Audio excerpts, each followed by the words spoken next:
Former CNN host Don Lemon arrested after anti-IC protest at Minnesota church. By Speed Trending shows, January 30th, 2026.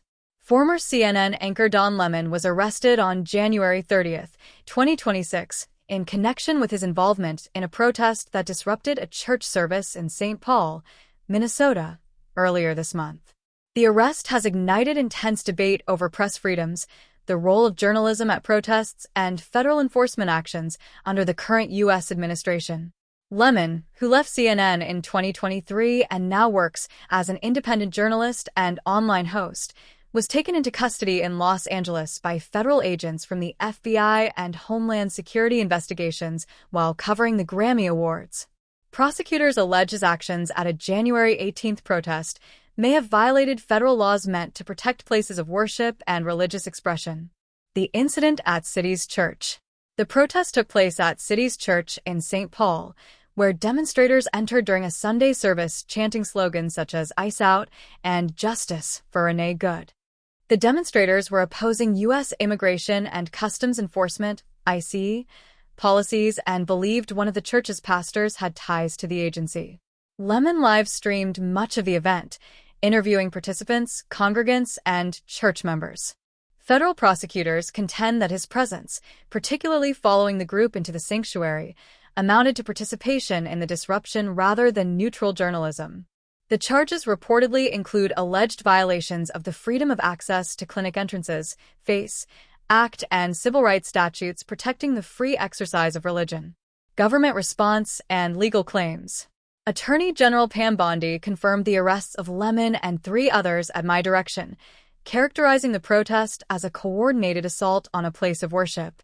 The Justice Department has been criticized for pursuing charges related to the church disruption while not opening civil rights investigations into separate incidents in Minnesota, where ICE agents were involved in the fatal shootings of 2 protesters earlier this month. In Minnesota, the Justice Department previously sought to charge Lemon and several other participants, but a federal magistrate judge refused to authorize a criminal complaint against him, citing insufficient probable cause at that stage. This judicial decision sparked controversy, with prosecutors appealing to a higher court before ultimately proceeding with an arrest warrant. Lemon's defense and free press concerns. Lemon's attorney, Abbe Lowell, strongly rejected the allegations, calling the arrest an unprecedented attack on the First Amendment. Lowell emphasized Lemon's decades-long career as a journalist and insisted his presence at the church was strictly professional, a constitutional exercise of press freedoms rather than activism. "Dom will fight these charges vigorously and thoroughly in court," Lowell said in a statement.